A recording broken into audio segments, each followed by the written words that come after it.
오늘은 3탄으로 부동산 PF의 정의 및 절차에 대해서 말씀드리도록 하겠습니다.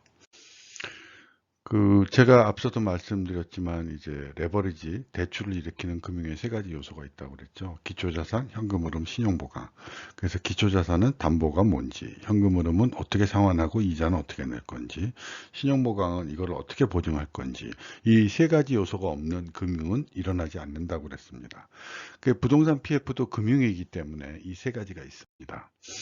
그래서 부동산 PF 같은 경우에는 미확정 담보물이 이제 기초자산이 되는 거예요. 아직 세워지지 건물이 않았으니까. 현금흐름은 이제 분양 수입으로 상환하겠다라는 거고, 신용보강은 담보가 아직 세워지지 않았으니까 시공사가 책임준공을 확약을 해서 건물을 담보물로 양도하겠다라는 것이 이제 신용보강이 됩니다.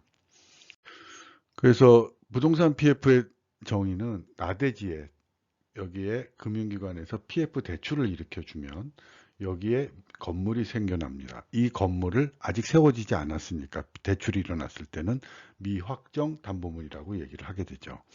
그리고 여기에 이제 수분양자들이 이거를 분양을 받게 되면 이것이 이제 분양 수입으로 은행에서는 상환 재원으로 사용하게 되는 겁니다. 그래서 용어를 정의해 보면 미확정 담보물을 기초자산으로, 분양 수입을 현금흐름으로, 시공사의 책임준공 확약을 신용보강으로 대출을 하여 건물을 신축 개발하는 금융을 부동산 PF라고 합니다. 그래서 이제 이 미확정 담보물을 아직 지어지지 않았는데 이거를 이제 건물을 지어서 대주단한테 기초자산으로 양도한다라는 거를 이제 시공사가 책임준공 확약을 한다는 라고 얘기를 하고요. 용어의 정의는 시공사가 약정 기간 내에 건물을 신축하여 사용 승인을 득하여 대주단에게 담보물로 양도하는 행위를 책임준공 확약이라고 합니다. 그래서 책임준공 확약을 이행하지 못하는 경우에는 대주단이 빌려준 돈을 전부 채무를 인수하겠다. 요것이 이제 시공사가 대주단한테 하는 책임준공 확약입니다. 의 종류에는 1군 시공사가 하는 경우가 있습니다. 그때 1군 시공사는 도급순위 100위 이내라고 여러분들이 알고 있는데 그런 게 아니라요. 이 1군 시공사는 회사채를 발행하고 회사채 신용등급이 A- 등급인 이상입니다. 왜냐하면 이 책임전공 확약이라는 거는 자기가 못하게 될 때는 채무를 인수해야 되는데 너 어떻게 채무 인수할래? 그랬더니 뭐 3천억 되는데 나 회사채 발행해. 그럼 그 회사채가 시장에서 팔려? 우리 회사채 신용등급 A- 이상이야. 아, 그러면 너 인정해 줄게. 라고 하는 것이 이제 1군 시공사의 책임전공 확약이고요. 그러면 20위 이내 이런 1군 시공사 말고 나머지 시공사들은 어떻게 하느냐? 내가 신탁사가 대신 책임전공 확약을 연대 보증해 주는 겁니다.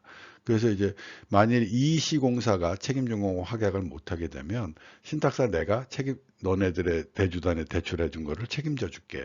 이게 이제 신탁사가 신용보강을 해주는 거죠. 이거를 신탁사 책준이라고 하는데 앞에 있는 1군 시공사 책임전공 확약하고 신탁사 책준하고는 좀 다릅니다. 신탁사는 앞에 있는 1군 시공사는 시공사 채무를 인수해 주는데 대주단의 채무를 인수해 주는데 이 신탁사 책주는 채무 인수가 아닌 손해배상입니다. 그러니까 언제 건물이 완성이 돼서 이 미확정 담보물을 대주단한테 넘겨줄지 모르는데 그동안에 발생하는 연체 이자라든지 모든 비용을 신탁사가 다 지급을 해줍니다. 그래서 신탁사가 손해배상을 해주는 거죠. 그래서 1군 시공사가 하는 거를 민간 PF라고 얘기를 하고요. 기타 시공사가 하는 PF를 책준 PF라고 합니다. 그래서 정리를 해보자면 부동산 PF의 정의는 미확정 담보물을 기초자산으로, 분양 수입을 현금으로, 책임준공 확약을 신용보강으로 일어나는 금융을 부동산 PF라고 합니다. 따라서 이게 담보가 아직 확실하지 않잖아요. 그리고 분양도 잘 될지 안 될지도 현금 흐름도 미확정이라 최고의 위험한 대출이 부동산 PF인 겁니다. 다음 시간에는 이제 마지막 시간인데 부동산에 대한 그래서 이제 관리형 토지 신탁에 대한 흐름과 정의, 그 다음에 절차 이런 거에 대해서 설명드리도록 하겠습니다. 감사합니다.